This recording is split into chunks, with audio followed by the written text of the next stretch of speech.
আসসালামু আলাইকুম ওরহমতুল্লাহি ওবরাকাতু। আলহামদুলিল্লাহ ওসসালাতু ওয়াসসালামু আলা রাসূলিল্লাহ ওয়া বা'দ। আউযু বিল্লাহি মিনাশ শাইতানির রাজিম। বিসমিল্লাহির রহমানির রহিম। ওয়া'তাসিমু বিহাবলিল্লাহি জামিআন ওয়া লা তাফাররাকু। সাদাকতা ইয়া রাব্বাল আলামিন। কাছে ও দূরে, দেশ ও প্রবাসী, বিশ্বজুড়ে যে যেখানে অবস্থান করে আপনাদের প্রিয় চ্যানেল গ্লোবাল টেলিভিশনের সাপ্তাহিক নিয়মিত আয়োজন ইসলামী প্রশ্নোত্তর অনুষ্ঠান দেখছেন, সকলকে জানাচ্ছি প্রীতি শুভেচ্ছা। দর্শক, প্রতি সপ্তাহে আমরা উপস্থিত হই নতুন একটি বিষয় নিয়ে এবং একজন বিশেষ অতিথি নিয়ে।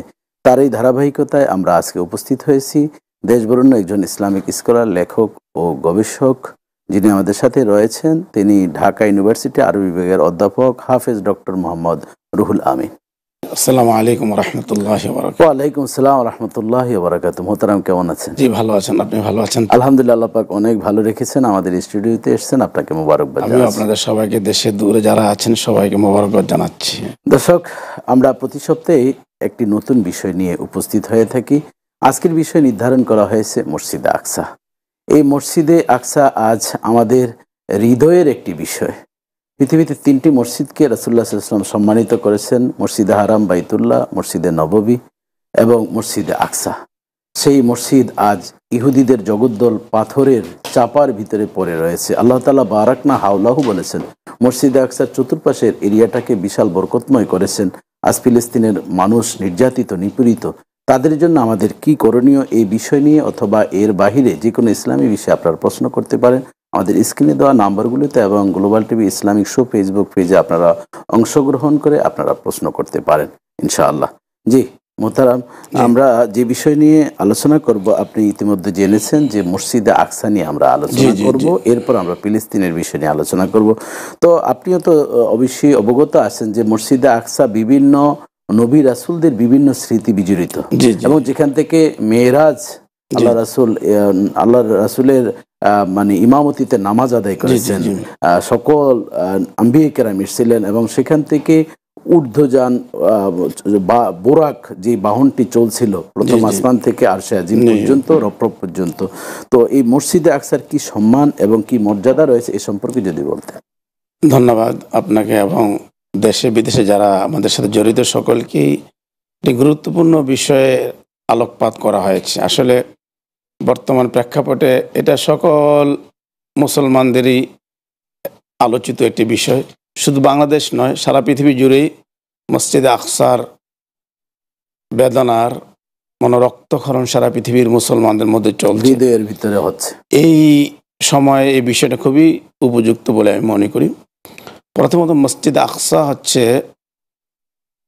আল্লাহ পাক পৃথিবীর মধ্যে দ্বিতীয় মসজিদ নামে যেটা পরিচিত, সেটা হচ্ছে মসজিদে আকসা। প্রথম মসজিদ পৃথিবীতে সেটা হচ্ছে বাইতুল্লাহ। মাশাআল্লাহ। রাসূলুল্লাহ সাল্লাল্লাহু আলাইহি সাল্লামকে হাদিসের মধ্যে আবু যর রাদিয়াল্লাহু তাআলা আনহু জিজ্ঞেস করেছিলেন, আউয়াল মসজিদিন ফিল আরদ, কোনটা আউয়াল ঘর, কোনটা ঘর ছিল পৃথিবীর মধ্যে? আল্লাহ রাসূল বলেছিলেন বাইতুল্লাহ। পরে জিজ্ঞেস করেছেন ওমান বা'দাহু, এরপরে কোনটা? আল্লাহ রাসূল বলেছেন মসজিদে আকসা। আবার জিজ্ঞেস করছেন বাইনাহুমা, মসজিদে আকসা এবং মসজিদে বাইতুল্লাহ নির্মাণের মধ্যে পার্থক্য কত বছরের? আল্লাহ রাসূল বলেছেন আরবাঈনা সানা, যে দু মসজিদের নির্মাণের পার্থক্য 40 বছর, অর্থাৎ বাইতুল্লাহ নির্মাণের 40 বছর পরে মসজিদে আকসা নির্মাণের কাজ শুরু হয়। এখন প্রশ্ন হচ্ছে, কে প্রথম নির্মাণের কাজ শুরু করেন? আচ্ছা, এই বিষয়ে ইতিহাসের বিভিন্ন বড় বড় স্কলাররা সুনির্দিষ্ট এক মত বলতে পারে নাই। তিনটা মত পাওয়া যায়। একটা মত হচ্ছে আদম আলাইহিস সালাতু ওয়াস সালাম এটা প্রতিষ্ঠার কাজ শুরু করেন। দ্বিতীয়, কোনো কোনো ঐতিহাসিক বলেন তার নূহ আলাইহিস সালামের ছেলে সাম এটার সূচনা শুরু করেন। আচ্ছা, কেউ কেউ বলেন হযরত ইব্রাহিম আলাইহিস সালাতু ওয়াস সালাম মসজিদ আকসার নির্মাণ সূচনা করেন। তো ঐতিহাসিক এক পর্যায়ে অধিকাংশ মত হচ্ছে আদম আলাইহিস সালাতু ওয়াস সালাম এর সূচনা করে থাকেন। আচ্ছা, এই মসজিদে আকসা আমাদের কাছে বিভিন্নভাবেই সম্মানের অধিকারী। প্রথমত, মসজিদে আকসা মুসলমানদের কেবলা ছিল। 16 থেকে 17 মাস পর্যন্ত আল্লাহ রাসূল সাল্লাল্লাহু আলাইহি সাল্লাম বাইতুল মুকাদ্দাসের দিকে ফিরে নামাজ আদায় করতেন। আল্লাহ। তো আল্লাহ নবীর একটা তামান্না ছিল বাইতুল্লাহ যেন তার কেবলা হয়, নিজের জন্মভূমি, নিজের জন্মভূমি একটা মানসিক থাকি। তো তিনি তখন নামাজ তো বাইতুল মুকাদ্দাসের দিকে চলছে 16-17 মাস যাবত। একদিন আয়াত নাজিল হলো, হঠাৎ قد نرى تقلب وجهك في السماء فلنولينك قبلة ترضاها। আপনি যে কেবলা পছন্দ করেন এদিকে আপনি কি করেন, মুখ ফিরান। তো সেখানে ওইটা ছিল মসজিদ মদিনা শরীফে মসজিদে কুবা, যেটাকে মসজিদে জুল কিবলাতাইন বলা হয়। এক নামাজে কিছু অংশ বাইতুল মুকাদ্দাসের দিকে, আজকে যার নিয়ে আলোচনা সেই মসজিদ দিকে আলোচনা হয়েছে, আর কিছু অংশ বাইতুল্লাহর দিকে। অর্থাৎ এক ওয়াক্ত প্রথম ঘরের দিকে কিছু অংশ, দ্বিতীয় ঘরের দিকে কিছু অংশ ফিরে ক্যাবলা করে নামাজ আদায় হয়। এই জন্য এই জায়গাটা হয়েছিল মসজিদে কুবা। এই জন্য এই মসজিদে কুবাকে জুল কিবলাতাইন বলা হয়, মানে দুই কেবলার একটা সমন্বয় স্থান। মাশাআল্লাহ। এই জন্য তো মসজিদ আকসা প্রথম আমাদের হৃদয়ের বড় তামান্না, যেটা আমাদের প্রথম কেবলা। এবং শুধু কেবলাই নয়, এখানে হাজারো নবীদের বিচরণ ছিল এবং অনেক নবী রাসূলদের মাকবারাও সেখানে, মাকবারা এখনো আছে। জি, আমরা এই মাকবারা সম্পর্কে কোন কোন নবীদের আছে ইনশাআল্লাহ অবশ্যই শুনবো। তো একটি ফোন নিতে হচ্ছে। জি, আসসালামু আলাইকুম দর্শক, আমরা আপনার সাথে আছি, আপনার পরিচয় দিয়ে প্রশ্ন করুন। হ্যালো। জি, আসসালামু আলাইকুম। ওয়ালাইকুম আসসালাম। জি, আমি দিনাজপুর থেকে বলছিলাম, আশরাফুল ইসলাম। জি, আশরাফুল ভাই প্রশ্ন করুন। প্রশ্ন হচ্ছে আমার, মানে এই যে মানুষ ওই যে সুদের টাকা যে মানে সুদ যে খায়, আচ্ছা, ওই টাকা দিয়ে যদি মসজিদ তৈরি করা করে, আচ্ছা, তো ওই মসজিদে কি নামাজ পড়া জায়েজ আছে কিনা? আচ্ছা, জি ধন্যবাদ আশরাফুল ভাই, আমাদের সাথেই থাকুন, আমরা প্রশ্নের উত্তর দিচ্ছি। জি মোহতারাম, বুঝতে পেরেছেন নিশ্চয়ই? জি জি, বিষয়টা হচ্ছে আল্লাহর ঘর এবং ইবাদতের কোনো ক্ষেত্রে হারাম জিনিস গ্রহণযোগ্য নয়। আচ্ছা, এখন একজন লোক যে সুদের ব্যবসা করে বা সুদ আছে, এখন যদি সে তার কিছু অংশ তার পবিত্র হালালও থাকতে পারে।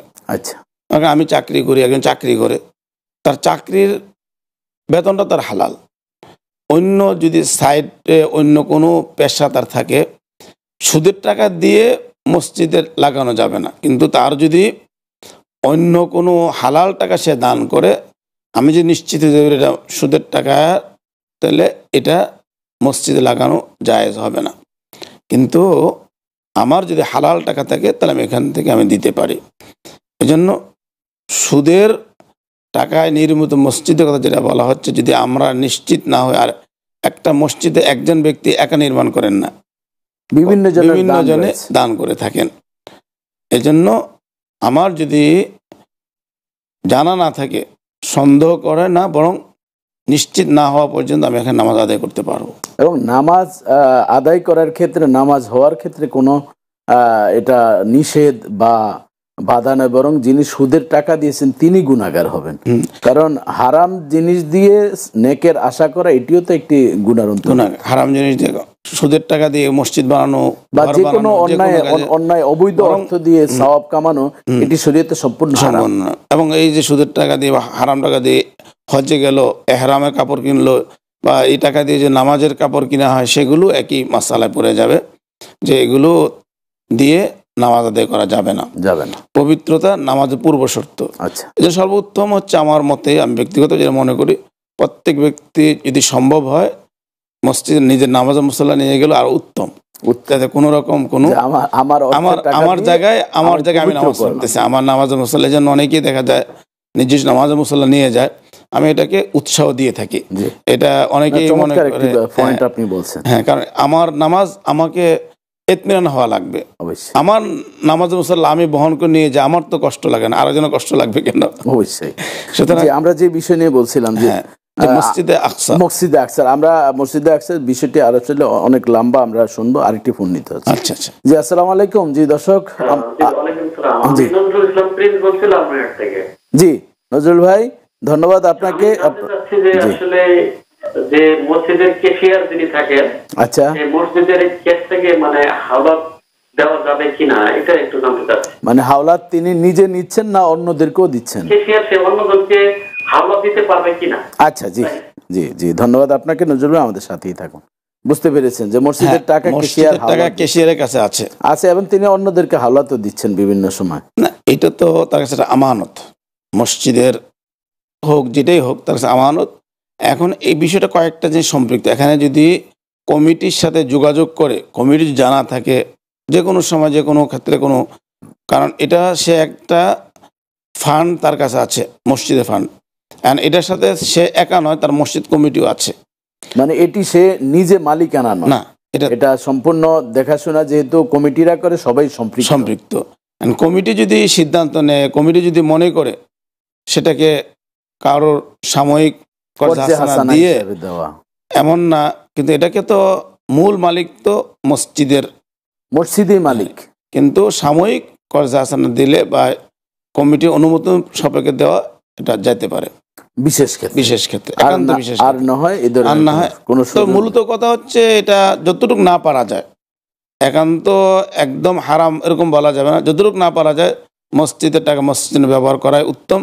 অনেক সময় মানুষ হাওলাত নিয়ে হাওলাত দিতে চায় না, এই দায়বদ্ধতা কে নিবে? কর্জে হাসানা তো অনেক সময় অনেকে নিজের পকেটের টাকাও মনে করে সেটা। এই জন্য তো মসজিদের টাকা যতটুকু পারা যায় আমানতদারির ক্ষেত্রে। এটার সাথে কিন্তু শুধু মসজিদ কমিটি সংশ্লিষ্ট না, যারা এখানে মুসল্লি তাদেরও কিন্তু জবাবদেহিতা বা জানার একটা বিষয় থাকে। এটা সকলেরই অধিকার।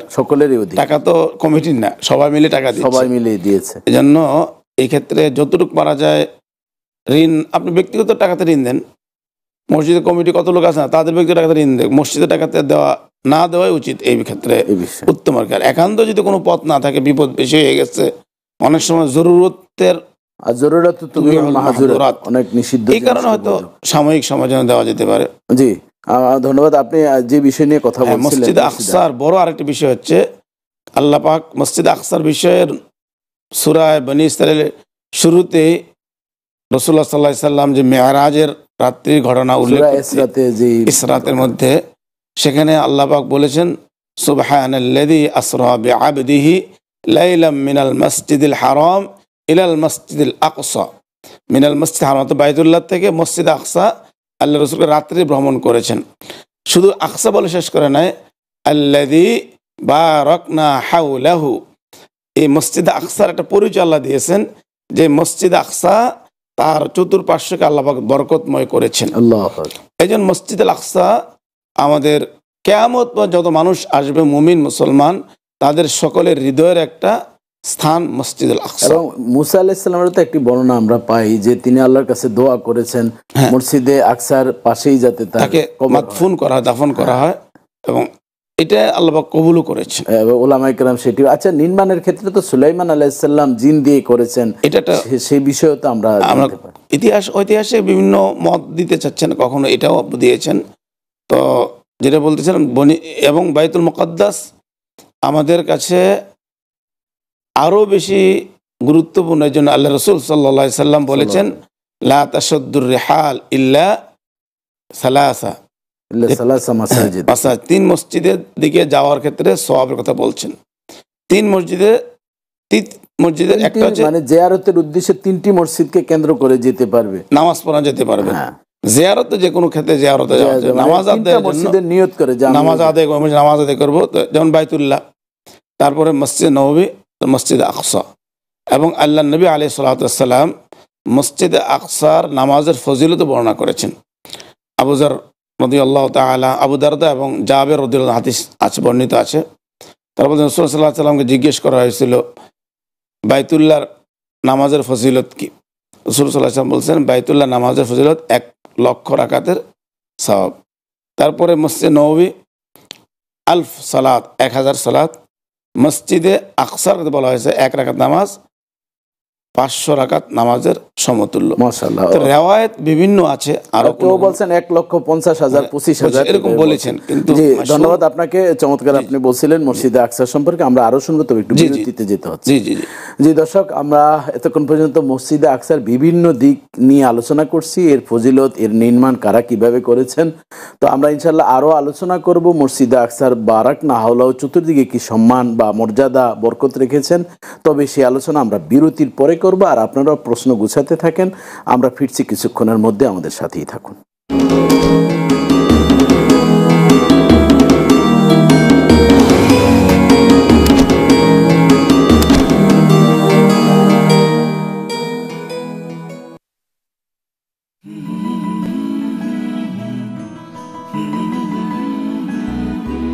রোদ্দুর মাখা ঝলসানো দিন, যখন সময় থমকে যায়, হঠাৎ তুমি ঝড় হয়ে এলে আমার দু চোখ চমকে চায়। ফিজা ফিজা ফিজা ফিজা, হোক যত হোক তাপ উত্তাপ, জীবনের রঙে স্বপ্নের ছাপ, তুমি ভরসা মেঘে বর্ষা, তৃষ্ণা এলে ফিজা ফিজা ফিজা ফিজা ফিজা।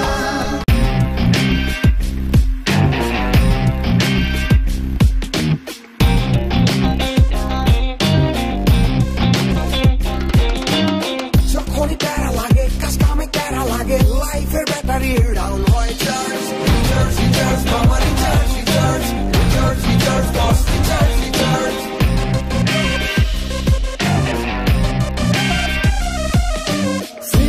Feel now, দাও বকুড়াও, রঙের দুনিয়া নাচে উথাল পাথাল, চুমুকে চুমুকে ঝাঁকি হব মহারাজ, যা কিছু মন চায় সব হবে আজ। রিচার্জ রিচার্জ, সোনা recharge recharge recharge recharge, boss recharge recharge.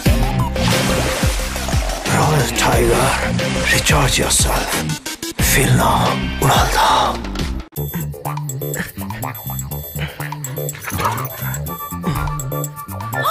এই সময় চকো বাইটস কি করবো বলো, খুব খেতে ইচ্ছে করছিল। তো খাও। আরে না, জানোই তো চকো বাইটস শেয়ার না করে খাওয়া যায় না। ওয়াও, ক্রাঞ্চি বিস্কিটে চকো চিপস ভরা চকো বাইটস, শেয়ার না করে খাওয়া অসম্ভব। আরে প্লিজ যাও। এটা রয়ে গেল তো। কালকে ওকে, কাল দেখা হচ্ছে কিন্তু। গল্পটা একটা ডাক পিয়নের, একটা চিঠি, একটা মেল আর একটা পাগলের।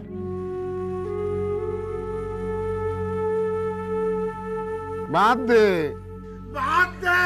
কালকে দুপুরে বাসায় এসেন, তখন শুনবো না। ওই সময় খেল আমাদের এখন ভুল সময় দেখা হয়েছে।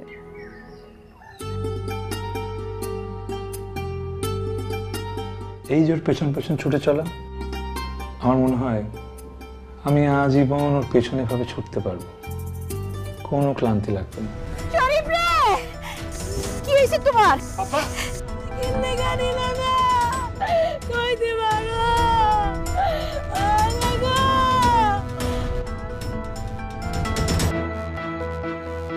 আরে শিমুল ভাই, নামে তো চিঠি এসে একটা। চিঠি? আমার কে চিঠি লিখবে?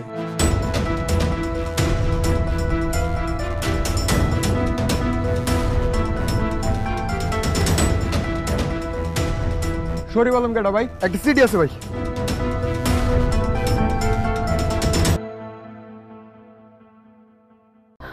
খালি মামা মামা খরচ কা? মাফ করে দেন, আমি ভয় পেয়ে গেছিলাম মামা। তোমার কার লোকের সম্পর্ক আছে কিনা, কারো তুমি ভালোবাসা কিনা, কিছু আছে কিনা? তুমি কেউ ছিল? কেউ নাই।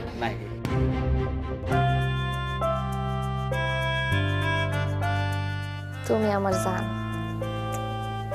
ফেসবুকে পরিচয় হয়েছে, তাতে বুঝা গেলি যে পোলাটা খুব ভালো। তোমার অনেক ভালোবাসি। তুই অন্যকে কথা কইতে আমার। সারাদিন মোবাইলের মধ্যে যে ঢুইকা থাকো, কি করো আমি জানি না। জামাই ছাড়া বিয়ে হওয়া সম্ভব, কিন্তু ফটোগ্রাফার ছাড়া ইম্পসিবল। সাদির খাওয়ান তো গরুর মাংস, মুরগির মাংস, কাচ্চির মাংস খাচ্ছি। রোস্ট কিন্তু করতে হবে। খাবার দাবারের কোনো ছাড়ই দেওয়া যাবে না। ফিরনি এটা কিন্তু দিতে হবে। কম খরচ কোনটা? খরচে বিয়ে।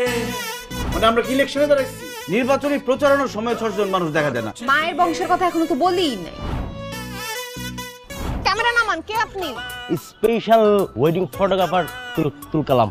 আশ্চর্য, আমরা শপিং করব সেটা ছবি তুলবে না?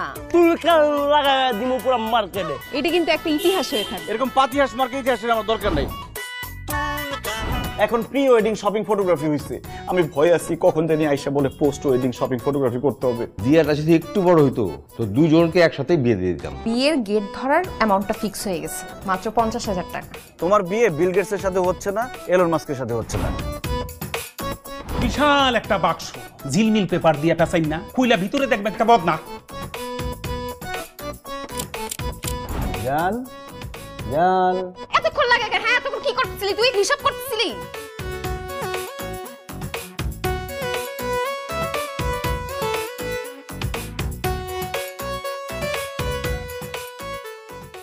অলিতে গলিতে মানুষ ফিট করে দিতে হবে, মানুষ লাগা দিতে হবে, সব জায়গায় লিফলেট থাকবে, বড় কইরা রিফাতের ছবি থাকবে, বুঝছো? ম্যাডাম সেইটা ঠিক আছে, তাইলে এখন লিফলেটের মধ্যে কি লিখুন? লেখো হারানো বিজ্ঞপ্তি।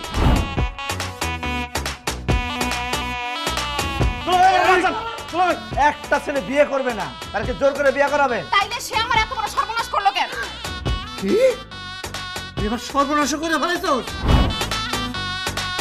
এই আমি তোর কি সর্বনাশ করছি? গায়ে হাত দিবি না। দেখছেন দেখছেন আমার জীবনের লাল বাতি জ্বালা এখন কি বলতেছে? দুলাভাই আপনি ওটা জিজ্ঞেস করেন আমি কোন জায়গায় লাল বাতি জ্বালাইছি? কোন জায়গায়? ওরা হচ্ছে স্পেশাল ফোর্স সিসিটিভি।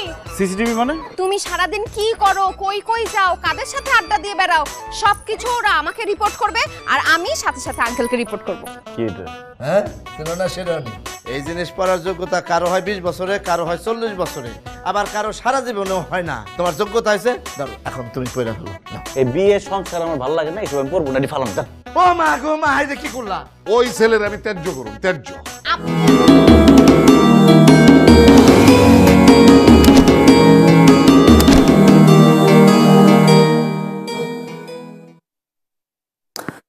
জি দর্শক, আমরা ফিরে এলাম বিরতির পর। আমাদের সাথে থাকা আপনাদেরকে জানাচ্ছি ধন্যবাদ। আমরা আলোচনা করছি মসজিদে আকসা ও ফিলিস্তিন। আপনারা ইতিমধ্যে মসজিদে আকসার বিভিন্ন নির্মাণ ইতিহাস এবং মর্যাদা সম্পর্কে জেনেছেন। তো আমরা আরও জানবো। জি মোহতারাম, মসজিদে আকসার যে নির্মাণ ইতিহাস বলছেন, মর্যাদা বলছেন, আপনি যেটি বলছিলেন যে বারাক না হাউলাহু, মসজিদে আকসার চতুর্পাশকে আল্লাহ তাআলা বরকতময় করেছেন, কিন্তু দেখা যায় আর সেই বরকতময় জায়গাগুলোতে এখন ইহুদিদের পদচারণা, নামাজরত অবস্থায় তারা এরকমভাবে গুলি করে, মনে হয় যেন এই পৃথিবী কম্পন শুরু হয়ে গিয়েছে। তো এর থেকে আমাদের উত্তোলনের কি ব্যবস্থা বা কেনই বা হচ্ছে?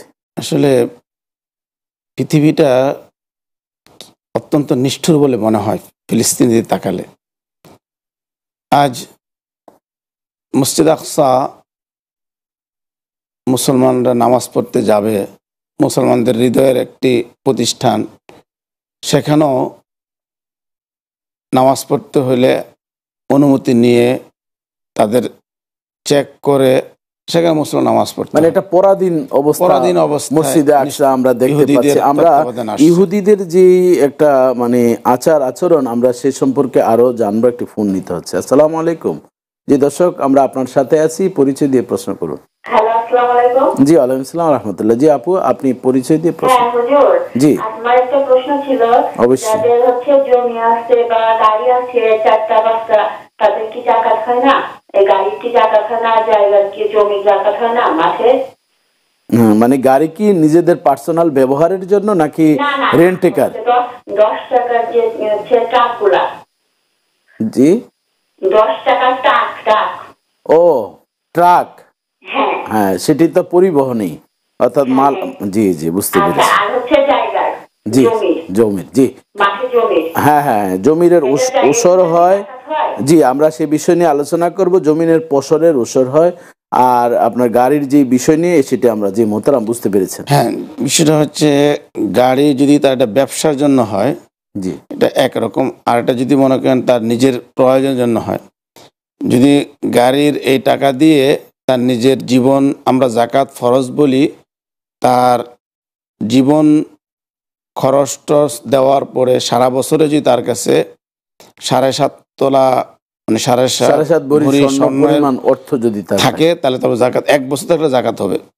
কিন্তু যদি গাড়ি বা এই সমস্ত জিনিসগুলো তার যদি জীবন পরিচালনা জীবিকা নির্ভর উপকরণ হয়ে থাকে এবং এটার দ্বারা যদি উদ্বৃত্ত না থাকে, যতটুকু আসে এটা খরচ হচ্ছে, তাহলে এর জাকাত আসবে না। তবে উনি বলছেন কিন্তু ট্রাক, তো ট্রাক তো আর নিজেদের বাসা বাড়ির বা ব্যবহারের পরিবহন নয়, এটি ভাড়ার কার্যক্রম। ভাড়ার কার্যক্রম, কিন্তু ভাড়া যদি এমন ভাড়া হয় যেটা তার সারা বছরের মানে মালিকের নিসাব খরচ শেষ করার পরে ওরকম যেটা মালিকের নিসাব পর্যন্ত তার সারা বছর উদ্বৃত্ত থাকে। জাকাত কিন্তু একদিন থাকলো, যেমন সদকাতুল ফিতর আর জাকাতের পার্থক্য হচ্ছে জাকাত পুরা বছর মালটা তার কাছে থাকতে হবে, থাকার পরে 1 বছর পরে এই মালে জাকাত আসবে। আর যদি সদকাতুল ফিতর হচ্ছে ওই ঈদের দিন এই মালটা থাকলেই তারও জাকাত। সেই জন্য জাকাত ফরজ হওয়ার জন্য শর্ত হচ্ছে মালটা 1 বছর। তাহলে আমরা এটাকে যদি ধরেন 7.5 ভরি না হয়ে 52.5 ভরি রূপার হিসাবে বর্তমানে 60 থেকে 70 হাজার টাকাও যদি কারো উদ্বৃত্ত 1 বছর থাকে তার উপরে জাকাত। এবং জমিনের যে বিষয় বলছেন, জমিন যদি ফসলি হয়, জমি 2 ধরনের আমাদের, একটা হচ্ছে উৎপাদন খরচ এবং সেচ আমাদের টাকা দিয়ে দেওয়া হয়, যেটা এটার এক ধরনের হুকুম। আর একটা হচ্ছে যেগুলো আল্লাহ প্রদত্ত বৃষ্টির মাধ্যমেই হয়, পানি টানি খরচ নাই, সেটা যেটা পানি খরচ টরচ লাগে না, এটাকে আমরা ওসর বলি। 10 ভাগের 1 ভাগ জাকাত দিতে হবে।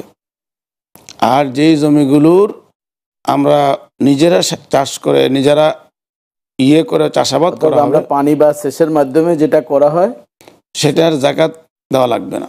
যদি সেটা তো 20 ভাগের 1 ভাগ, 20 ভাগের 1 ভাগ ফসলের জাকাত, ফসলের জাকাতটা যেটা হবে সেটা। কিন্তু আর যদি এমনিতে হয়, এটা যদি তার খোরাকি হয়, সবচেয়ে ভালো রাখতে হবে জাকাতের মাথা। তার যদি এই ফসলতে তার খোরাক হয়, এই ফসলে তার ঘরের পরিবারে খাওয়া দাওয়া বা এটা বিক্রি করে হোক, যেটা হোক তার খাওয়া দাওয়ার কাজ চললে এরও জাকাত আসবে না। যদি এর উদ্ধৃত থাকে এবং উদ্ধৃত 1 বছর থাকে তাহলে জাকাত আসবে। আবার যদি কেউ ল্যান্ডের ব্যবসা করে, জমিনের, উনি হয়তো সেটিও বুঝাতে পারেন যে জমিন আছে, ব্যবসা চলছে, প্লটের ব্যবসা যেটি বলা, সেক্ষেত্রে যদি ব্যবসাটা যদি এমন হয় যে তার প্রয়োজনীয় উপকরণ বা প্রয়োজনীয় সারা বছর যা লাগে তার উদ্বৃত্তে যেটা থাকবে সেটা অবশ্যই টাকা দেবে। যদি প্রয়োজনের উদ্বৃত্ত হয়ে যে মোটা অঙ্কের একটা টাকা দিয়ে তিনি ব্যবসা করছেন, তাহলে কি ওই টাকারও তো জাকাত হওয়ার কথা? অবশ্যই, কারণ বিষয়টা হচ্ছে যারা জমি ব্যবসা করে তাদের তো জমির অনেক টাকায় তাদের ইনভেস্ট করা হয়, সেটা মূলধনের অবশ্যই জাকাত দিতে। এই ইনভেস্টর তো তাকে জাকাত দিতে, কারণ এর মধ্যে দরিদ্রদের অধিকার আছে। অর্থাৎ আমরা যে 1000 টাকায় আমরা যে 25 টাকা শতকরা 25% আমরা সেভাবে দিতে। ধন্যবাদ। আমরা মসজিদে আকসার যে বিষয়টি আপনি বলতেছিলেন।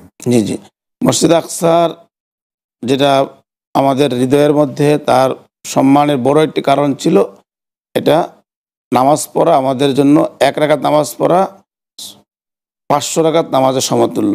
প্রত্যেক মুসলমানই তো যেরকম বাইতুল্লাহ যায়, মদিনা শরীফ যায়, মসজিদে আকসা যেতে আগ্রহী, যেতে ইচ্ছা করে। অনেকে মসজিদে আকসার কাছে গিয়েও নামাজ পড়তে পারে না, দেখে ফিরে আসে।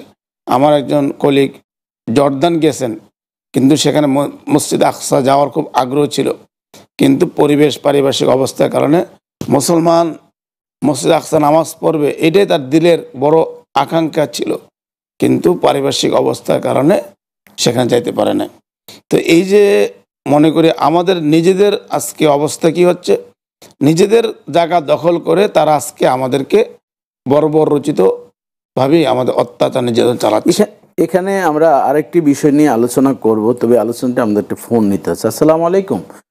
জি দর্শক, আপনাকে ধন্যবাদ আমাদের সাথে সংযুক্ত হওয়ার জন্য। জি, প্রশ্ন করুন। জি, ওয়ালাইকুম আসসালাম রাহমাতুল্লাহ। জি, প্রশ্ন করুন।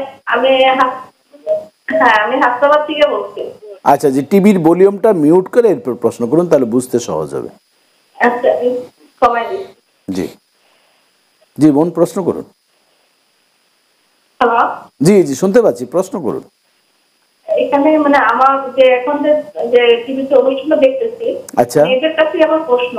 জি, যে আমি মনে করেন একজন গভর্নমেন্ট সার্ভিস, যে আমাদের যে জিপিএফ শাখা, জিপিএফ মানে প্রভিডেন্ট ফান্ড, আচ্ছা বুঝতে পারছি। জি হ্যাঁ, যে সরকারের যে একটা মানে ইন্টারেস্ট দেয়, হ্যাঁ 5% প্লাস 25%, জি এই যে ইন্টারেস্টটা দেয়, এক্ষেত্রে সরকারি চাকরিজীবীদের জন্য ইন্টারেস্টটা কতটুকু গ্রহণযোগ্য এবং এটা হাদিস অনুসারে শরীয়ত অনুসারে এটা কি আছে? বুঝতে পারছি। জি জি বোন আমাদের সাথেই থাকুন। জি মোহতারাম বুঝতে পেরেছেন। হ্যাঁ হ্যাঁ, বিষয়টা হচ্ছে হালাল তো হালাল, হারাম তো হারামে। যে জিনিসটা হালাল এটা আমরা গ্রহণ করতে পারবো, আর যে জিনিসটা হালালের সাথে হারাম মিক্স থাকে সেটার থেকে বিরত থাকা উচিত। এটা তো আল্লাহ রাসূলও বলছে যে হালালা বাইয়ানা হারামা বাইনাহুমা উমুরুন মুশতাবিহাত, স্পষ্ট হালাল হারাম এর মাঝেরটা সন্দেহাতীত। এবং অন্য হাদিসে বলেছেন ফাত্তাকুশ শুবহাত, তোমরা সন্দেহের কাছ থেকে বিরত থাকো। এজন্য আমরা যারা পরেজ থাকতে চাই, নিরাপদ থাকতে চাই, তারা যতটুকু তার জমা আছে এটাকেই নিজের জন্য ব্যবহার করে, বাকিটা অন্য কোনো খাতে দিয়ে দেওয়া উত্তম মনে আমার ব্যক্তিগত মত। এটাই মাসালা, মানে সওয়াবের নিয়ত নয়। হ্যাঁ এটি এমনিতেই দিয়ে দাও, কারণ যদি কোনো অবৈধ টাকা, সেটি নিঃসন্দেহে যেহেতু ইন্টারেস্ট, তিনি বলছেন যে আমরাও জানি সেটি সুদের সাথে একটি জড়িত, সেই টাকা কোনো সওয়াবের কাজে ব্যবহার করা যাবে না, সওয়াবের উদ্দেশ্য দান করা যাবে না। সেটি বিভিন্নভাবে ওলামায়ে কেরামরা বিভিন্ন সময় বলেন যে টয়লেট করা বা একটা পানির মসজিদে দেওয়া কোনো বৈধ হবে না, টয়লেট বা পানির খাওয়া বা পথচারীদের বসার জন্য কিছু গাছ লাগিয়ে দেওয়া, সেভাবে নিজের কাজে ব্যবহার করা যাবে না, সওয়াবের নিয়ম ছাড়া ব্যবহার করতে হবে। জি জি আচ্ছা, তো আমরা আপনি যে কথা বলছিলেন মসজিদের ইহুদিরা যেভাবে আমাদেরকে মসজিদ থেকে সরিয়ে নিচ্ছে, কিন্তু দেখা যায় আমরা তো কোনো মানুষের, হিন্দুদের কোনো পূজায় বা খ্রিস্টানদের গির্জায় বা ইহুদিদের উপাসনালয়ে কোনোদিন কাউকে বাধা দিই না, কেন মুসলমানদের উপরে এই ধরনের জেলাস ফিল করছে বিভিন্ন ধরনের? আসলে এই ফিলিস্তিন মধ্যপ্রাচ্যের একটি ভূখণ্ড। আচ্ছা, এরা কিন্তু ইহুদিদেরকে এদিকে সারা পৃথিবীর থেকে বিতাড়িত করে এখানে দেওয়া হয়েছে। এটা ব্রিটিশরা পরিকল্পিতভাবে এদেরকে এখানে রাষ্ট্র দেওয়ার অংশ, কিন্তু এদেরকে দেওয়া হয়েছে, কিন্তু পরে এরা নিজেরা সুপরিকল্পিতভাবে অন্যদের সহায়তা নিয়ে নিজেরা ভাড়াটিয়া বাড়ির মালিক হয়ে দাবি করে আজকে বাড়ির মালিককে বের করে দিচ্ছে। যে অবস্থা ঠিক ফিলিস্তিনে একই অবস্থা চলতেছে। যাদের এই জন্মভূমি, যারা এই মাটিতে জন্মগ্রহণ করেছে, এই মাটিতে যারা বেড়ে উঠেছে, তাদেরকে আজকে সন্ত্রাসী বলে বিদেশ থেকে বিভিন্ন পশ্চিমা দেশগুলোকে হামলার জন্য টার্গেট বানানো হয়েছে, অপপ্রচার করে করে এতে করতেছে। আর এদিক দিয়ে তারা জায়গা দখল করে, জমি দখল করে করে প্রাচীর দিয়ে দিয়ে নিজেরা সামনে অগ্রসর হচ্ছে, অর্ধেকের বেশি এখন তাদের দখলে চলে দিচ্ছে। আর এদের তো অর্থের অভাব নেই, সারা পৃথিবীতে সমস্ত অর্থ এখানে যোগান দিচ্ছে। আর অস্ত্র যা বলি, সারা পৃথিবীর অস্ত্রের বড় একটা অংশ তারা নিয়ন্ত্রণ করে। আজকে ইসরায়েল যদি এটাই, কিন্তু ইসরায়েল সারা পৃথিবী জুড়ে তাদের কিন্তু একটা নেটওয়ার্ক আছে এবং তাদের পণ্য তো রয়েছে অনেক, যে আমরা বিভিন্ন পণ্য আমরা দেখতে পাচ্ছি। এই জন্য ওইখানকার যারা স্থানীয় মুসলমান আছে তারা নিরহ, তারা প্রতিবাদ করলেও প্রতিবাদ সারা পৃথিবী কেউ শুনবে মনে হচ্ছে না। আমরা আরো শুনবো, প্রতিবাদ করলেও কেউ শুনবে কি শুনবে না, এই নিয়ে এই সম্পর্কে জানবে। একটি ফোন নিতে হচ্ছে। আসসালামু আলাইকুম। জি দর্শক, আমরা আপনার সাথে আছি, আপনি পরিচয় দিয়ে প্রশ্ন করুন। জি জি জি ভাইজান, প্রশ্ন করুন। হ্যালো, জি জি শুনতে পাচ্ছি, আপনি প্রশ্ন করুন। জি আমার হুজুর একটা প্রশ্ন। জি, যে হুজুর পড়িয়ে টাকা পেলে সেই টাকা কি মসজিদে দান করা যাবে? মানে টাকা পুরা দিছে এই ধরনের? ও কুড়িয়ে, মানে রাস্তায় পেয়েছে ওই ধরনের টাকা মসজিদে দেওয়া যাবে কিনা? আচ্ছা, জি আমাদের সাথেই থাকুন। জি মোহতারাম। হ্যাঁ, যে মাল প্রথমত যে মাল পাওয়া গিয়েছে চেষ্টা করা হবে মালিককে খুঁজে দিয়ে মালিকের কাছে পৌঁছে দেওয়া। টাকা হোক, এটা তো একটা মাসালাও আছে যে হারানো মালের বিজ্ঞপ্তি দেওয়া এক সপ্তাহ, এরপরে এক মাস, বছরে একদিন বাজার জানিয়ে দেওয়া। মানে যতক্ষণ পর্যন্ত কোনো মালিক না পাওয়া যাবে তখন এটাকে মালিকের সওয়াব পর্যন্ত রেখে দেওয়ারও বিধান রয়েছে। তখন মালিকের সওয়াবের নিয়তে দান করা যাবে। এটা কিন্তু দান করা যাবে, যে দান তার জন্য না, এটা যে মালিক তে যেন এর সওয়াব পাওয়া যায়, এই জন্য তাকে দান করা যেতে পারে যদি মালিক না পাওয়া যায়। আর কিন্তু চেষ্টা করা হবে মালিক খুঁজে মালিক কাছে পৌঁছে দেওয়ার জন্য, এবং সেটার জন্য বিজ্ঞপ্তি দেওয়ার চেষ্টা যা যা করা বিজ্ঞপ্তি দিতে হবে। হ্যাঁ, জি ধন্যবাদ। তো আপনি যে বিষয়টি আলোচনা করছিলেন, হ্যাঁ, সুতরাং আজকে মুসলমান সেখানে নির্যাতিত, নিপীড়িত। আজকে ফিলিস্তিনের ভাইরা নামাজ তো দূরের কথা, জীবনযাপন নিয়ে এদের আজকে দুর্বিষহ চলতেছে। বাচ্চা এবং নারীদের যে সর্বশেষ যে ঘটনা, এরা সর্বশেষ যে ঘটনাটি আপনি বলবেন অবশ্যই, আমরা সর্বশেষ ঘটনা শুনবো। একটু ফোন নিতে হচ্ছে। জি আসসালামু আলাইকুম। জি আসসালামু আলাইকুম দর্শক, জি আমরা আপনার সাথে আছি। জি প্রশ্ন করুন। জি জি শুনতে পাচ্ছি, আপনি প্রশ্ন করুন। আমি বলতে চাচ্ছিলাম যে আমরা যে কোরআনের ছোট ছোট আয়াতগুলো যে মুখস্থ করি, আচ্ছা, নামাজের সময় ওই আয়াতগুলো দিয়ে নামাজ পড়লে কি বেশি উত্তম হবে, নাকি এমনি সাধারণ সূরা দিয়ে নামাজ পড়লে যাতে বেশি উত্তম হবে? আর আরেকটা প্রশ্ন হলো গিয়া যে ওই যে ফরজ নামাজে অনেক হুজুরেরা বলে যে আল্লাহু আকবার একবার বলতে, কিন্তু যদি অনেক সময় তিনবার বলে ফেলাই তখন সমস্যা আছে নাকি? এটা আল্লাহু আকবার তিনবার বলে ফেলেন? ও আচ্ছা আচ্ছা আচ্ছা, কোনো সমস্যা আছে কিনা? জি, তাসবির বিষয়ে কোনো অসুবিধা নেই। জি মোহতারাম। হ্যাঁ, প্রথম কথা হচ্ছে পুরা 30 পারা কোরআন শরীফ এবং 114টি সূরা মর্যাদা দিতে একই মর্যাদা। সূরা ইখলাস যে মর্যাদা রাখে, আমরা আয়াতুল কুরসি বা এটা সবটা কোরআন তেলাওয়াতের ক্ষেত্রে, নামাজের তেলাওয়াতের ক্ষেত্রে সব একই মর্যাদার। নামাজের যে কোনো তেলাওয়াতের ক্ষেত্রে আমরা মনে করব না যে সূরা নাস পড়লে বা সূরা ফালাক পড়লে বা এই কমন সূরা আর আনকমন সূরা। তবে যদি অল্প 2-1 আয়াত বিশিষ্ট এক আয়াত হয় তাহলে সেটা ছাড়া বড় সূরা পড়াই উত্তম।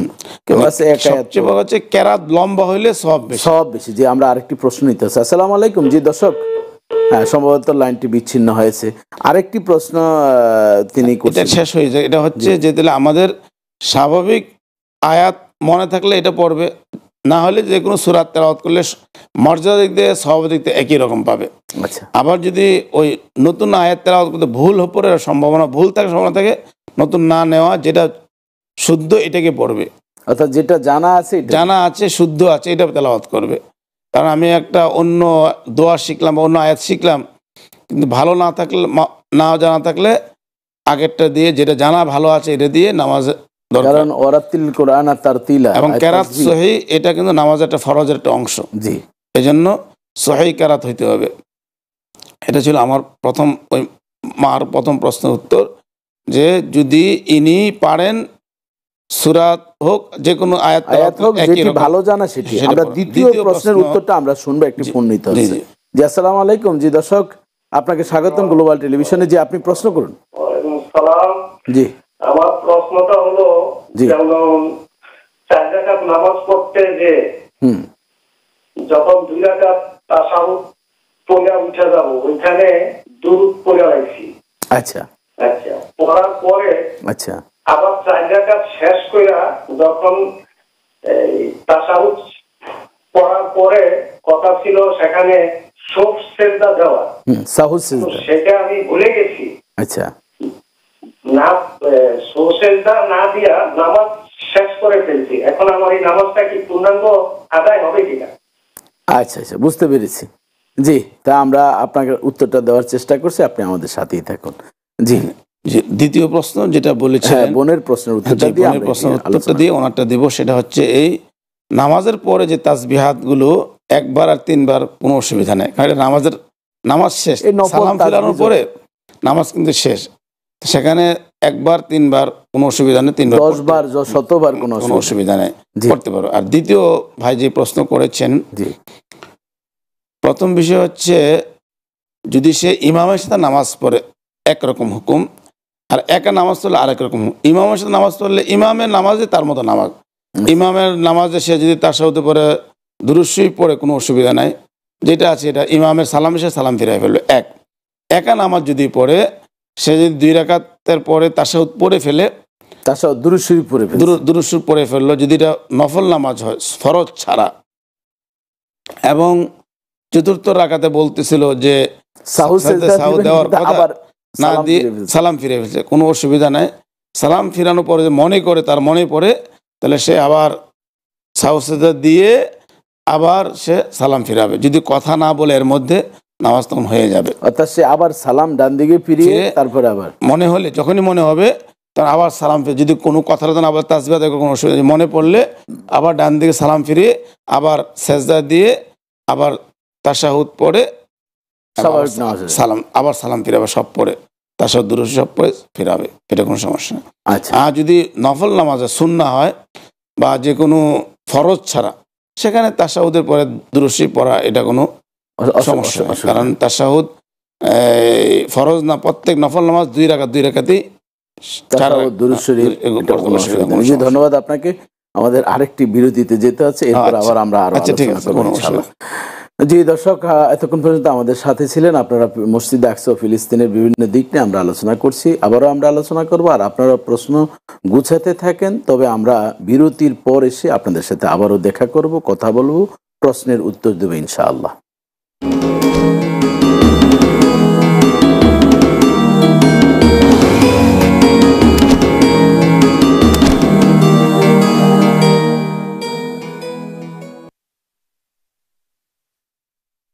অলিতে গলিতে মানুষ ফিট করে দিতে হবে, মানুষ লাগা দিতে হবে, সব জায়গায় লিফলেট থাকবে, বড় কইরা রিফাতের ছবি থাকবে, বুঝছো ম্যাডাম? সেইটা ঠিক আছে, তাইলে এখন লিফলেটের মধ্যে কি লিখুন? লেখো হারানো বিজ্ঞপ্তি।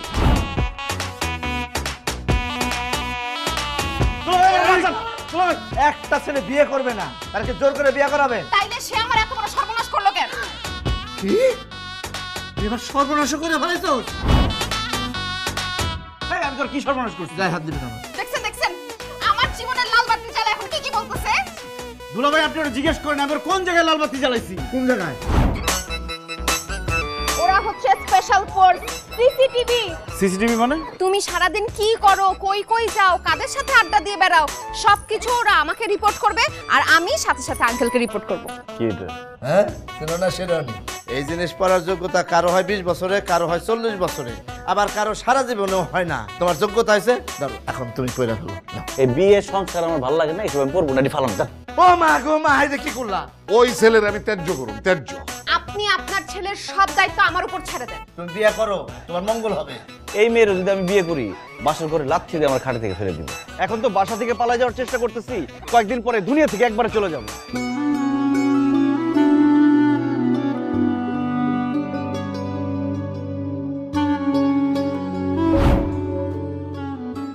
তুমি আসছো, দেখো আমার কি অবস্থা করছে, বস্তার মধ্যে বাইন্ধা রাখছে।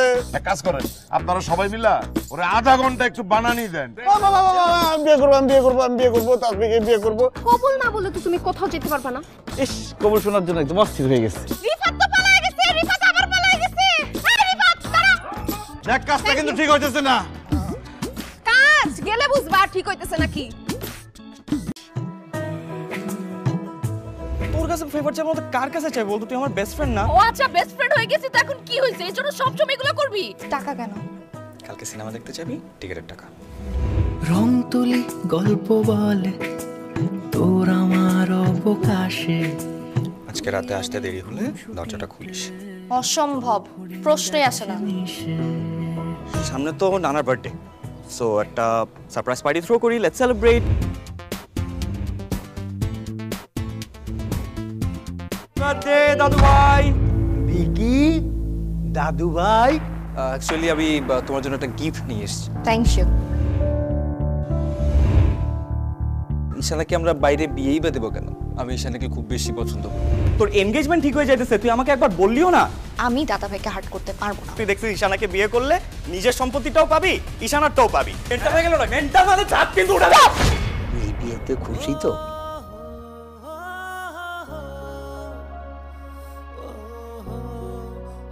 দর্শক, ফিরে এলাম বিরতির পর। আমাদের সাথে ছিলেন, আপনাদেরকে অসংখ্য মোবারকবাদ জানাচ্ছি।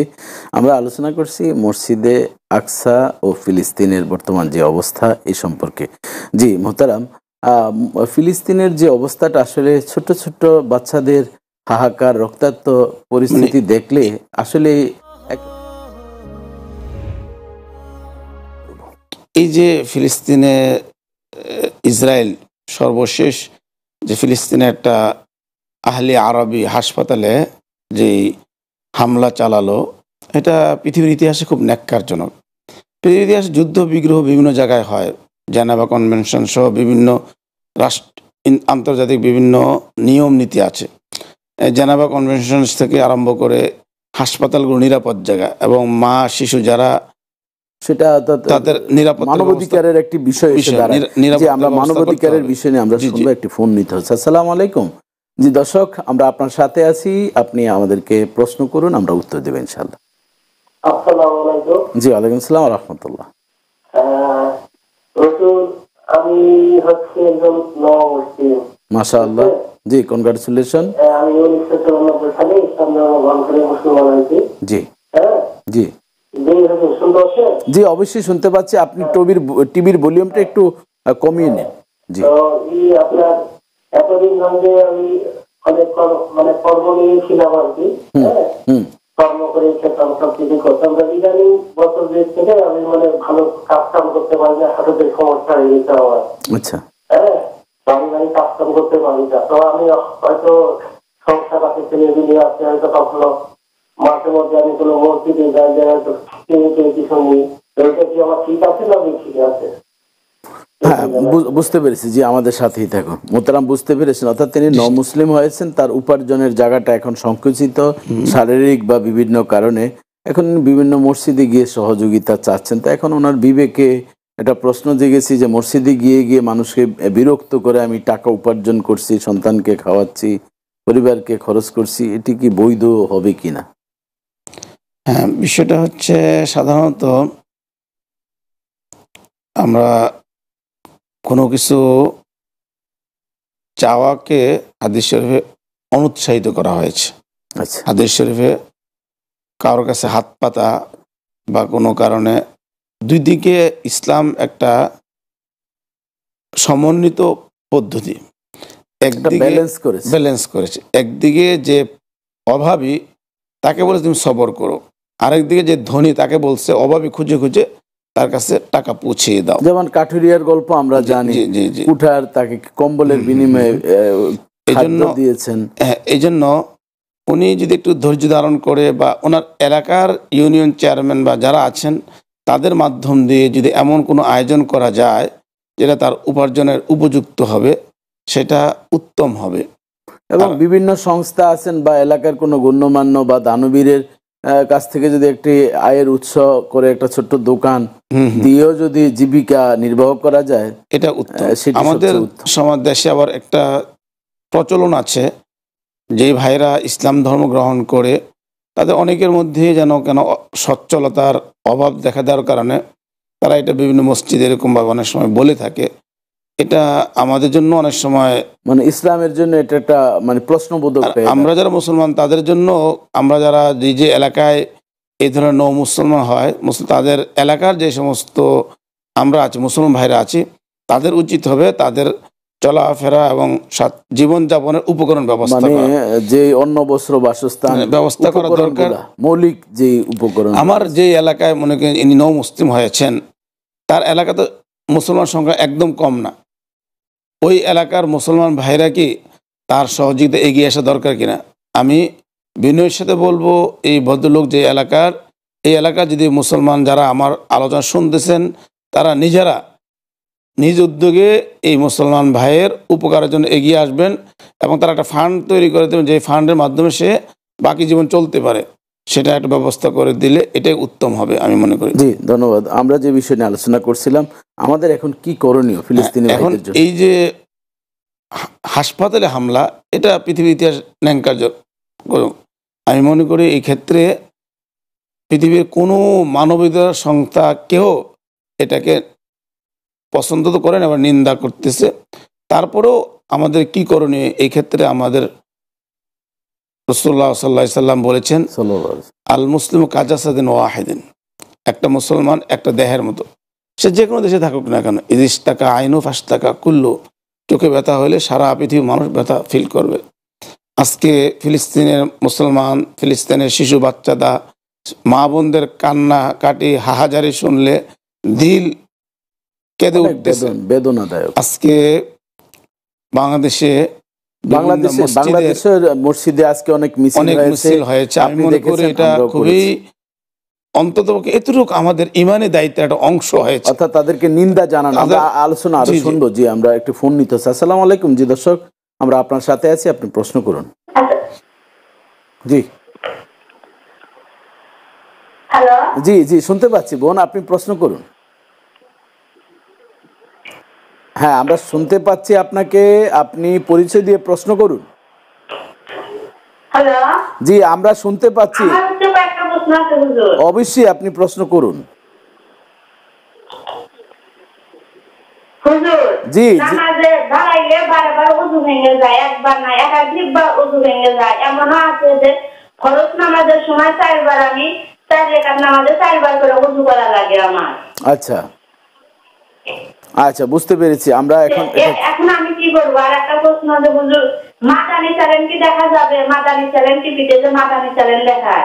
ও আচ্ছা আচ্ছা আচ্ছা, মাদানী চ্যানেল। আচ্ছা ঠিক আছে বোন, আমাদের সাথেই থাকুন। আমরা আপনার এই প্রশ্নের উত্তর দেওয়ার চেষ্টা করছি। আরেকটি ফোন নিতে হচ্ছে আমাদেরকে। জি দর্শক, আমরা আপনার সাথে আছি, পরিচয় দিয়ে প্রশ্ন করুন। জি শুনতে পাচ্ছেন? হ্যাঁ হুজুর। জি জি আপু, আপনি প্রশ্ন করুন। হ্যাঁ জি, আমি প্রশ্ন হলো যে আমি মনে করেন যে আমার স্বামীর পকেটের থেকে টাকা নিয়ে গহনা গাটি কিংবা স্বামীর একটা রূপার চেন পাঁচ ভরি দিয়ে বানাইছে, এটা কি আমার গোনার ভিতরে আসবে নাকি এটা করা যাবে না? এটাই আমার প্রশ্ন ছিল। জি আচ্ছা আচ্ছা, মানে আপনি স্বামীকে খুশি করানোর জন্য চেষ্টা করছেন বা নিজের কাজও ব্যবহার করছেন, না বলে টাকা নিয়েছেন। জি ধন্যবাদ আপনাকে, আমরা ইনশাল্লাহ উত্তর দিচ্ছি। জি মুহতারাম, হ্যাঁ প্রথম প্রশ্ন বুঝতে পেরেছেন, ওনার সমস্যা শারীরিক সমস্যা। এটা তিনি যে অসুস্থ হয়, অসুস্থ রোগীদের মাসআলা ভিন্ন আছে। যদি এরকম হয় যে 4 রাকাত হোক 2 রাকাত নামাজ পড়া পর্যন্ত তার উযু রাখা কঠিন হয়ে যায়, এক্ষেত্রে নামাজ হলো নিয়ম হলো, আর এরকম আর অনেক রোগী আছে, কারোর রক্ত পড়ে, পুঁজ পড়ে, এরকম সব রোগীর ক্ষেত্রে এক নিয়ম হচ্ছে প্রস্রাব পড়ে। যখন নামাজের নিয়ত বাঁধবে তখন সে পরিষ্কার হয়ে একবার উযু করে নিয়ত বাঁধবে, নিয়ত বাঁধার পরে সে নামাজ শেষ করে ফেলবে। যা হওয়ার বারবার নামাজ ভাঙার দরকার নাই, উযু করার দরকার নাই, শেষ করে ফেলবে। এইভাবে ওনাকেও বলবো, যদি এরকম উযুর এরকম হয়, যদি এরকম না সে নামাজ পর্যন্ত 2 রাকাত পর্যন্ত পড়তে পারে, 2 রাকাত পরে আবার উযু করে লাগলে আবার করবে। কিন্তু যদি 2 রাকাতও নামাজ সে না পড়তে পারে, তো তাকে প্রথম সে পবিত্র অবস্থায় নামাজ শুরু করবে, তারপরে নামাজ শেষ করবে। বারবার নামাজ ভাঙা কোনো দরকার মানে উযুর কোনো করার প্রয়োজন নেই। তবে আমরা বলবো বোনকে যে একজন ভালো চিকিৎসকের সাথে পরামর্শ নেওয়া অত্যন্ত প্রয়োজন। আর মাদানী চ্যানেল যেটি, এটি আমরা কোনো চ্যানেল দেখা না দেখার বিষয়ে আমরা উৎসাহিত করব না। সেখানে যদি ইসলামিক আলোচনা করা হয় সেটা অবশ্যই গ্রহণ। বড় জিনিস হচ্ছে যে আমাকে দেখা শোনা যেটা, সেটা হলো হালাল হারাম। যদি আমার যেই মিডিয়াতে যে বিষয়ে যদি কোনো নিয়ম শরীয়তের বিধান মতো থাকে সেটা আমি গ্রহণ করতে পারবো, আর যদি শরীয়তের বিধান না থাকে সেটা আমি বর্জন করবো। এটাই তো মূল নীতি, এটাই ইসলামের মূল নীতি, এটাই। আচ্ছা জি, এরপর আরেক বোন প্রশ্ন করেছিলেন যে তিনি তার স্বামীর টাকা তার অগোচরে নিয়ে স্বামীর জন্য হোক বা নিজের জন্য হোক এটা ব্যবহার করে থাকেন। এখানে মূল বিষয় হচ্ছে এই ঘরটা স্বামীর অর্থ নয়, পুরা সম্পদটা একটা আমানতের জায়গা, কিন্তু এটা পারিবারিক বিষয়ে এটা একান্তই নেককার স্ত্রীর পরিচয় দিতে গিয়ে তো আল্লাহ রাসূল বলেছেন যে স্বামীর সম্পদের হেফাজত করবে। এটা আমি মনে করি ইনি যেটা যেভাবে চাচ্ছেন এইভাবে না করে অন্যভাবে স্বামীকে খুশি করার চেষ্টা করুন। কিন্তু স্বামীর পকেটের টাকা নিয়ে পরে অন্য ভুল বুঝাবুঝি হইতে পারে এবং অন্য দিকে এর রূপ যেতে পারে। কিন্তু স্বামীকে খুশি করতে গিয়ে হয়তো এটা পরে একটা হিতের বিপরীত হয়ে কাল হয়ে একসময় স্বামী টাকা গনে রেখেছেন না, এটা হলো আস্থার বিষয়। যদি স্বামীর আস্থা যদি নষ্ট হয়ে যায় তাহলে কিন্তু সংসার সামনের দিকে অগ্রসর হওয়া অনেক সন্দেহ আর অনেক সন্দেহের মানে কারণ হয়ে গিয়ে তাদের সাংসারিক জীবনের ব্যত্যয় ঘটতে পারে। ওনাকে উপদেশ দিব এইভাবে না করে অন্যভাবে আপনি চেষ্টা করুন বা প্রয়োজনে স্বামীকে বলবেন যে আমাকে তুমি এইভাবে একটা টাকা দিও, আমি প্রয়োজন হলে তোমাকে হেল্প করবো ইত্যাদি। আচ্ছা, তো আমাদের মুসলমানদের এখন কি করণীয়? আমাদের অর্থনৈতিক সহায়তা, আমরা তো যেমন আজকে জুমার পর সারা ঢাকার শহরে সারা দেশে মিছিল হয়, এটা একটা আমরা প্রতিবাদ। আমি মনে করি আজকে সারা দেশে যে একটা মনের আল্লাহ কাছে আমার বলতে পারবো, আল্লাহ আমি কিছু করতে পারি না, দেশের বিভিন্ন আইনের কারণে আমরা তো সেখানে যেতে পারবো না, কিন্তু আমি আমার এলাকার থেকে আমার জায়গাতে সে বেদনার অংশটুকু প্রকাশ করলাম। ইন্নামাল মুমিনুনা ইখওয়া, আল্লাহ বলছেন প্রত্যেক মুমিন ভাই ভাই। আজকে ফিলিস্তিনের ভাইরা খাওয়া দূরের কথা, তাদের জীবনযাপনে আজকে দুর্বিষহ হয়ে পড়েছে এবং মা সন্তানকে হাসি মুখে কবরস্থ করছে। খাওয়া তো আমরা 3 বেলা খাবার খাই, এদের 1 বেলা খাবার জুটে না সারা দিনে। তারা মনে হয় যেন আছে এক ভদ্রলোক বলছে 4 দিন পর্যন্ত খাবার নেই, মৃত্যুর পরনে ঘুরতেছে যুবকরা, মা বোনরা, শিশু বাচ্চারা। এই মুহূর্তে আমি সকলকে অনুরোধ করব, আমাদের দেশে ফিলিস্তিনির রাষ্ট্রদূতও আছে, আগেও আমরা অনেক সময় সহযোগিতা করেছি। আমরা মনে হয় যে যেভাবে পারি, দেশের বিশেষ ধনাঢ্য ব্যক্তিরা আছেন, বিভিন্ন বড় বড় ধনী আছেন, ইন্ডাস্ট্রি আছেন, তারা বড় ধরনের একটা ফান্ড যদি আমরা ফিলিস্তিনি আমাদের এখানে যেই রাষ্ট্রদূত আছেন তাদের কাছে আমরা পৌঁছাই। আমি গত কয়েকদিন আগেও জানি ফিলিস্তিন রাষ্ট্রদূত আমাদের এই সমস্ত হাদিয়া এগুলো গ্রহণ করতে খুব আগ্রহী, সানন্দে এগুলো গ্রহণ করেন এবং এগুলো যথাযথভাবে ফিলিস্তিনে প্রেরণ করেন। আমি মনে করি আজকে এই ফিলিস্তিনি মুসলমান ভাইদের পাশে আমাদের জান মাল দিয়ে যতটুকু পারা যায় আমাদের সাহায্য করা উচিত। এবং হামাসের বিষয়ে অনেকে পক্ষ বিপক্ষ করে যে হামাসরা আজ আঘাত দেওয়ার কারণে এমনটি হয়েছে, এ সম্পর্কে আপনি যদি সংক্ষেপে বলেন। হামাস যে আঘাত দিল, হামাস আঘাত দেওয়ার আগের ঘটনাটা আমার জানতে হবে, সে কোন পর্যায়ে তাকে এত বছর যে তাকে লাঞ্ছিত অপমানিত, তাকে নিজের স্বাধীন রাষ্ট্রে পরাধীনতার মধ্যে, এটাকে ফিলিস্তিনকে তো ওপেন জেলখানা বলা হয়, সব জেলখানার মধ্যে আছে, তাদের কোনো স্বাধীনতা আছে? স্বেচ্ছায় কারাবন্দী, স্বেচ্ছায় কারাবন্দী মধ্যে তাদের কোনো খাওয়ার থাকার কোনো অধিকার আছে? এদের এই হাজার হাজার যুবক, তাদের তো রক্ত মাংস আছে, তারা কত বছর এই অত্যাচার নির্যাতন করবে? যখন আক্রমণ করে অনেকটাই সফল হলো তখন বাহা, এখন আবার সবাই বলছে হামাসের কারণে হচ্ছে। এটি আসলে খুব দুঃখ লাগে। ভালো হলে খুবই আমরা একেবারে হাততালি দিই, এরপর আবার খারাপ হলে আমরা সরে পড়ি। তো আপনাকে ধন্যবাদ, আপনি অত্যন্ত গুরুত্বপূর্ণ আলোচনা করেছেন মসজিদে আকসা এবং ফিলিস্তিনের পাশে দাঁড়ানোর জন্য আবেগ আপ্লুত হয়েছেন।